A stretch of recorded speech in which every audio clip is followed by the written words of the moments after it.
Hello, everyone. Welcome to All In on AI, Faculty, Students, and Artificial Intelligence and NTC. I'm Hillary Barker, the State Director for Career and Technical Education at the Wisconsin Technical College System Office. This session is being recorded and there will be Q&A time at the end, so please share any questions you have in the chat.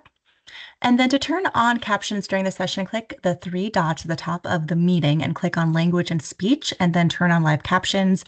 And I've also put a Microsoft support page link in the chat for more information. Resources and recordings will be available on the WTCS Faculty Summit site. We're hoping to get them up by next week, and we'll send out an email when those are available. And I've just put the link to that in the chat. And as we get started, let's just take a moment to review the session expectations. So these are to listen actively and be in the room, ask questions and be curious, and take space and make space. And so now I would like to turn it over to our presenters. Thank you, Hillary. Thanks everyone for coming and welcome to our session. My name is Reggie Smith and I am the AI Project Manager here at North Central Technical College. And good morning. My name is Brooke Schindler. I serve as the Dean of General Studies at NTC. We're glad that you're joining us to learn about how NTC is all in on AI. When AI first came on the scene in late 2022, NTC experienced the same panic that most of Europe colleges did at first, but then we got curious. And so as a responsive technical college, we were really drawn to embracing the idea of AI. And so our president and provost gave us a charge. We were to be an AI forward campus, focus on responsibly utilizing AI to build a skilled workforce, drive economic growth, and create efficiencies within the college. For the academics area of the college, this meant AI in all programs, which was a bold goal and sounded pretty simple, but what did it really mean? We knew we needed a framework to define the meaningful AI integration into our courses and programs that we were looking for, and that's where AIM was born. And so AIM is our framework that ensures AI integration across the curriculum is intentional, it's impactful, and it's aligned with NTC's mission. And so the A in AIM stands for active learning with AI. This means our students engage directly with AI during the learning process. The I stands for industry inspired. When our faculty integrate artificial intelligences into their curriculum, it's really reflecting what's happening out in their fields. So students are building skills that our employers are valuing. And finally, M stands for map to the competencies. And so this part of the framework really ensures that each AI integration connects back to the course or program outcomes. It's not a play with AI, it's a use AI to learn and demonstrate learning.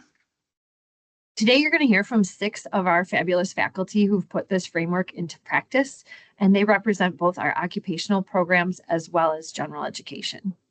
And they are actually our real stars of the show. We're basically just the game show hosts here. So with that very brief introduction, we'd like to kick it off with our first faculty, Jordan. Hi, everybody. My name is Jordan Innes, and I'm an instructor in the video production program at NTC. Now, a lot of people are wondering if generative AI will eventually replace filmmakers, videographers, and content creators like me, but I believe there will always be a need for authentic human creativity and storytelling. That's why we tell stories in the first place, to connect, to reflect, and make meaning. In our program, we integrate AI into our curriculum as a creative partner. Let me show you a recent example of how we utilized AI in a full student production workflow. In our workshop class, students create a professional video for a real client over 16 weeks. Last spring, one student produced a short documentary for the Children's Imaginarium, a nonprofit interactive museum focused on STEM and play-based learning here in Wausau. In pre-production, we started with research and concept development. Students used ChatGPT to explore different story angles, which helped them to define their approach before the first client meeting. And to help prep for that meeting, we built a simulated client using Poe, a chatbot version of the museum director, so students could rehearse intake interviews, practice asking follow-up questions, and further refine their approach. After the real intake, they used ChatGPT and Adobe Express to develop a pitch deck and mood board highlighting color palettes, tone, topography, and deliverables. From there, ChatGPT helped outline a script, draft interview questions, and suggest B-roll coverage. Sora and GPT assisted with storyboards and shot lists and scheduling. During production, the students discovered a challenge. The museum was full of echo and the noise of nearby construction, making the recording of interviews there nearly impossible. Their solution? To use AI-generated virtual backgrounds with our LED wall in the studio. There, they captured clean audio in a controlled space while maintaining visual continuity that still felt tied to the museum. In post-production, AI made a real impact. Students used Premiere Pro's auto-transcribe to prepare transcripts for a paper edit. Then they uploaded the transcripts into ChatGPT and asked it to identify select sound bites and a narrative arc for their edit. Using Premiere's text panel, students quickly located, highlighted, and dropped in the most compelling quotes without scrubbing through hours of footage. They used Firefly and Generative Extend to fix framing, extend clips, and even erase a boom mic from a shot using RotoBrush. Finally, they used AI noise removal and music remix tools in Audition and Premiere to clean up the voiceover and match music pacing to emotional beats. In the end, AI didn't replace creativity, it amplified it. It removed barriers and gave students more time to focus on what matters, which is crafting something meaningful. And what I emphasize to my students is this: AI is another arrow for your quiver, but you must learn to question the output, refine it through your own lens, and always stay grounded in authentic storytelling. With that, Thanks. we're going to have next up, we'll go ahead, Brooke. I was just going to say, thanks, Jordan. Next Yeah. up, we have James. Yeah, hello, my name is James Eckert. I'm Diesel Technology here for North Central Techno College. I wanted to talk about how AI actually inadvertently got integrated on a daily basis for our students. We do use it a little more flashy than what I'm going to talk about, but we found out that with AI becoming a primary engine behind online data collection and information delivery, our students actually started using it on a daily routine. Our industry is a little bit different than most. All of the service information that we need is online for free. The students just have to be able to navigate to that manufacturer's website and be able to pull the information they want.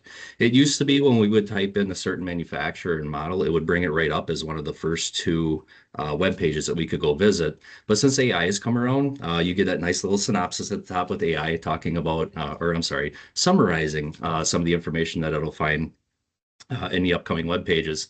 And we found that it is very persuasive in its language.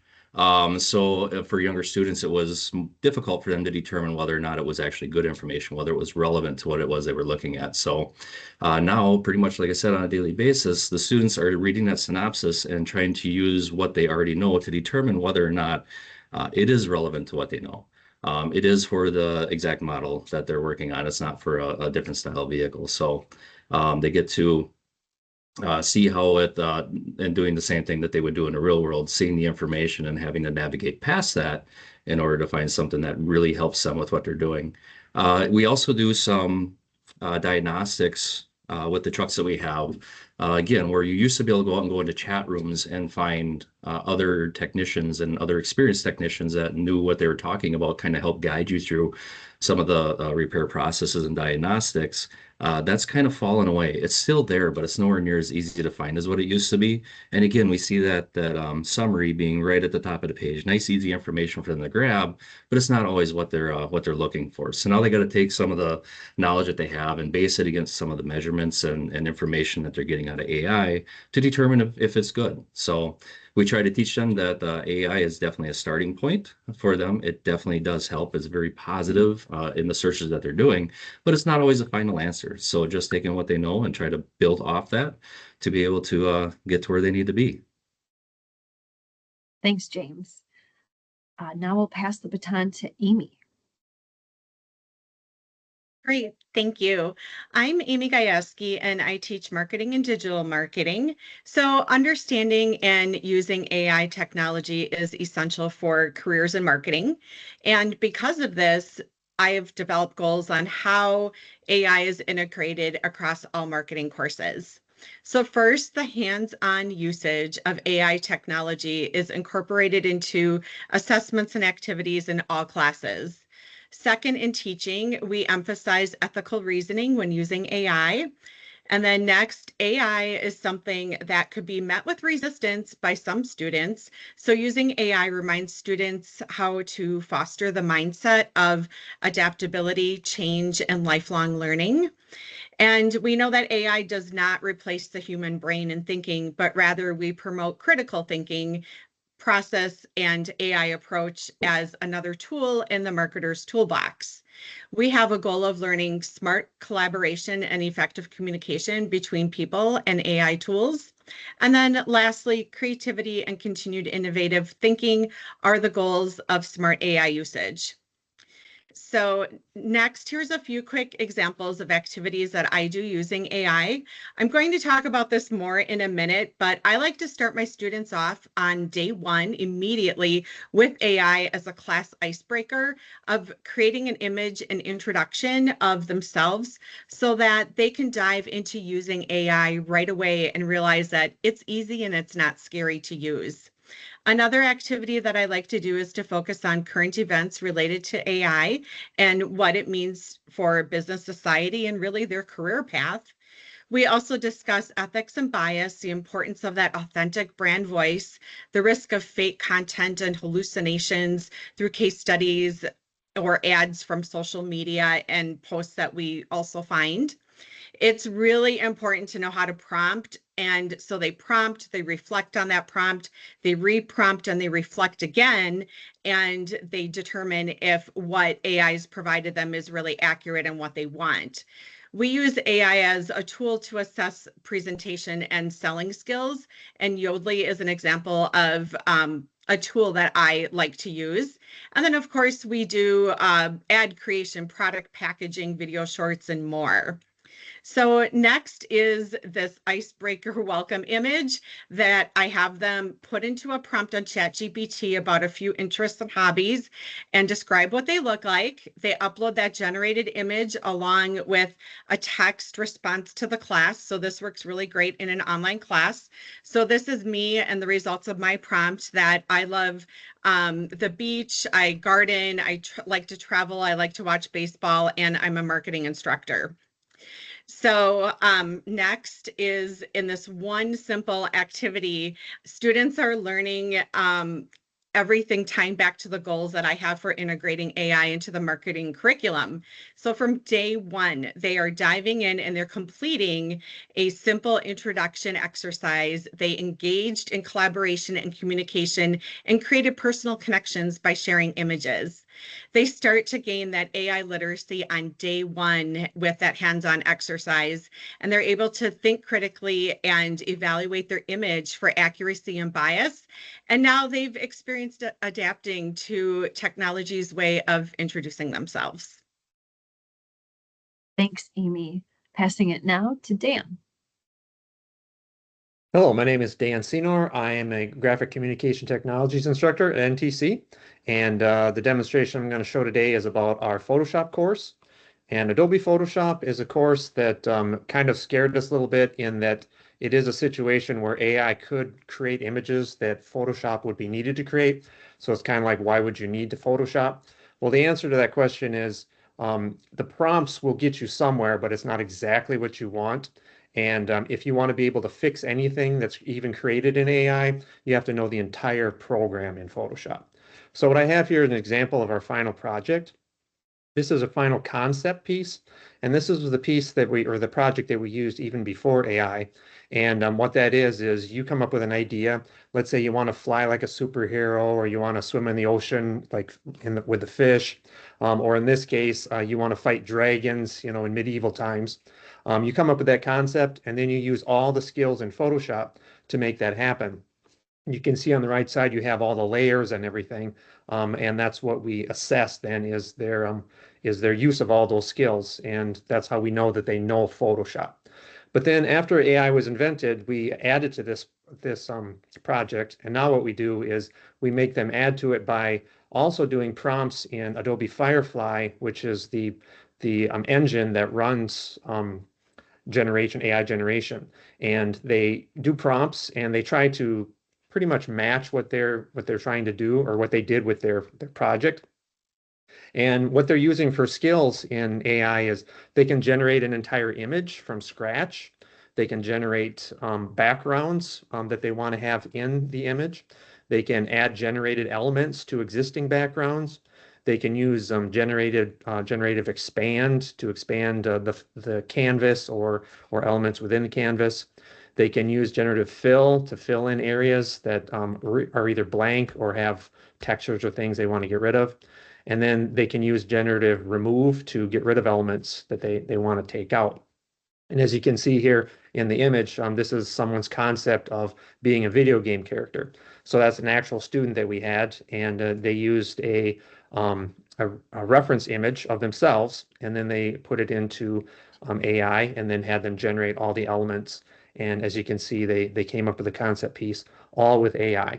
So we're kind of doing a mix of both now, the old skills of Photoshop and also making sure that they know how to use AI and understand the benefits of it. Great. Thank you, Dan.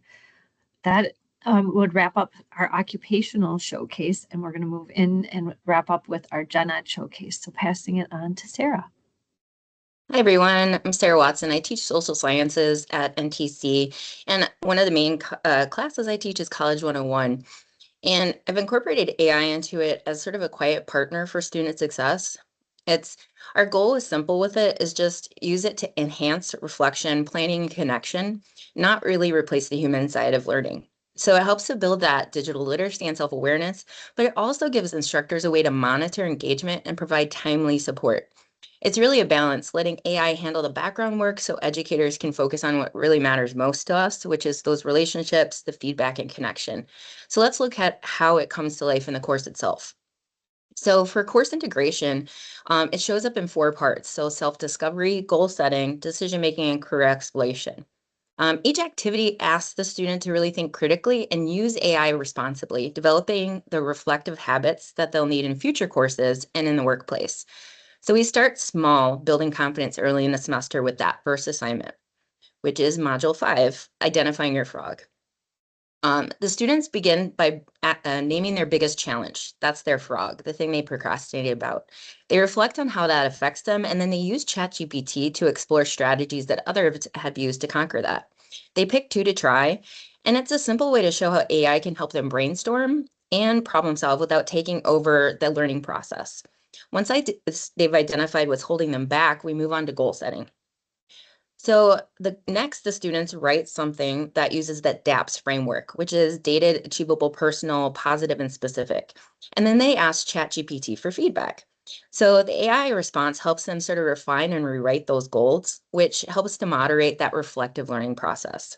Now that foundation sets us up for the next assignment. And this is the wise choice process. Here students use outline a real decision, brainstorm ideas on their own, and then they use AI to weigh the pros and cons. So they ask AI to critique their reasoning. It's a great exercise in using feedback constructively and thinking through choices more deeply. From there, we shift to our last assignment. This one is in Module 8, and this really looks at how their career is going to be shaped by AI. So they explore using ChatGPT, how they can maybe improve communication, streamline tasks, however that might factor into their future career, and how AI will help empower their growth and not replace them. And while students interact directly with AI, instructors are also supported behind the scenes. We use AI to review Padlet posts, highlight strong contributions, and flag concerns. And this means we have more time for personalized support and stronger connections.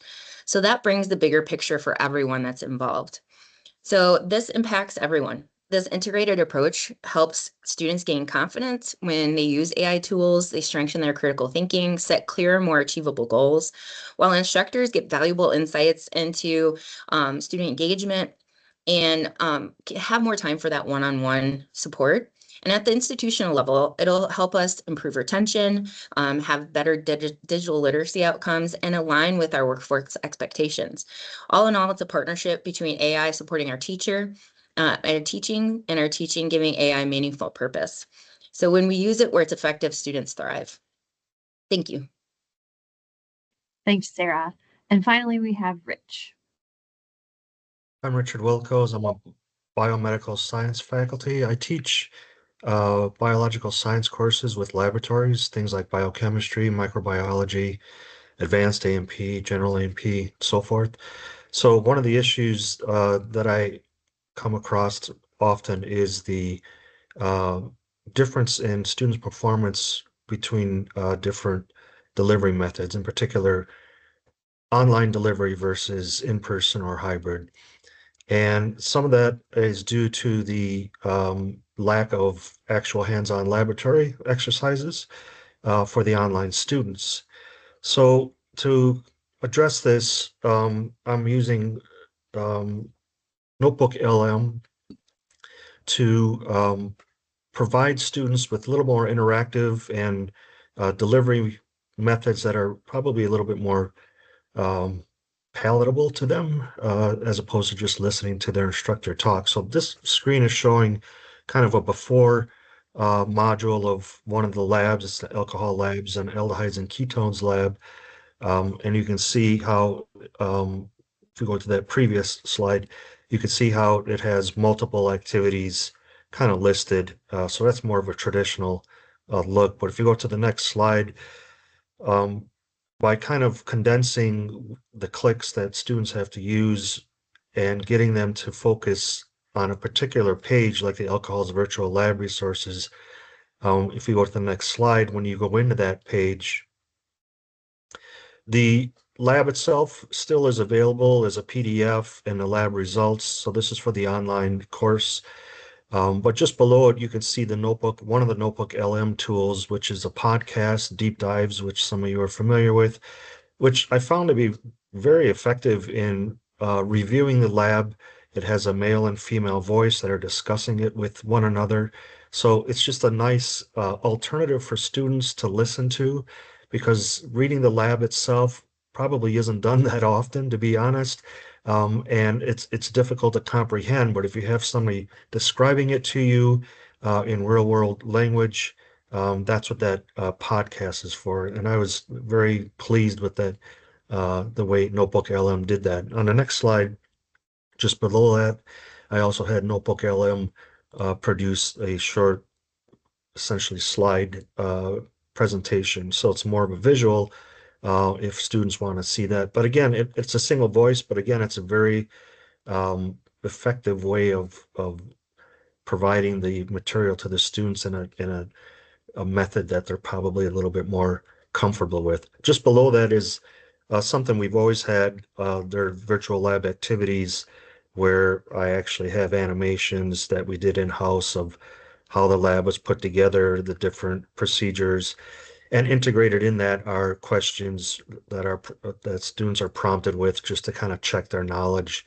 on the procedures and the foundations that are trying to be explored in those labs. So I'll be launching that in spring, and of course I'll be looking at and hoping for a little bit more an increase in student success in my online, or at least narrowing that gap that we see between the in-person and online student performance.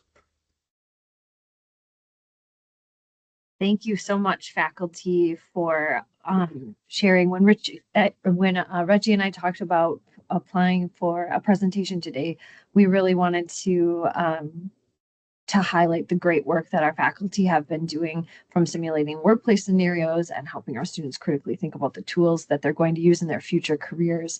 We're really trying at NTC to make sure our graduates are AI ready, and that all starts and ends with the wonderful things that our faculty are doing in their courses. We'd love to open it up for questions at this time. Is there anyone that has something they'd like to ask the panel, or pop it into the chat? Let's start with the first one from Carla. Sarah, we're wondering, is your College 101 class in person, online, or hybrid? All of the above. So the cool thing about the Padlets is they're used for all of the sections in that one semester. So the students getting a variety of content, right?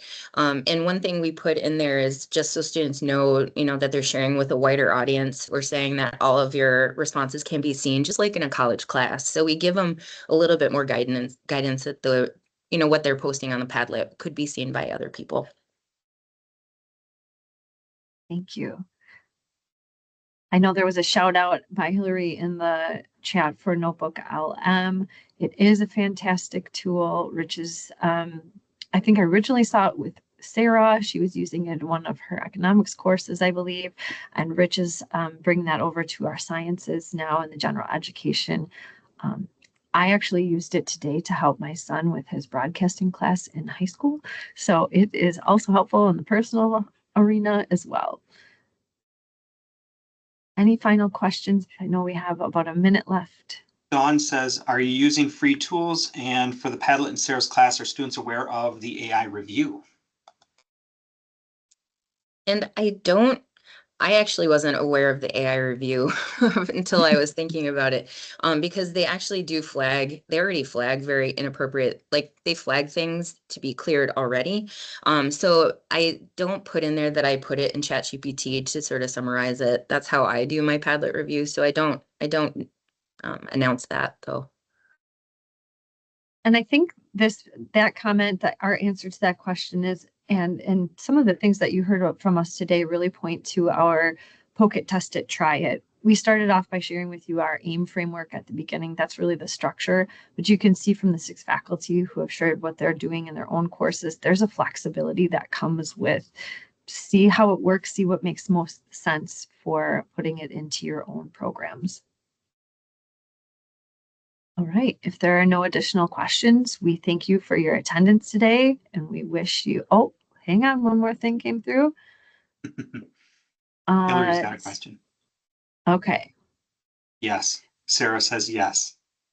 The question is, do you have situations in which students are resistant to AI? Yes, I actually taught College 101 this fall as well. And one of the points of feedback that we collected a couple of different times in the course through our assessments when we were asking them to use AI was, what do you think about this? And there were mixed reviews. There were people that thought it was doing too much of the work for them. And then we had students on the other end that saw it as a really valuable tool.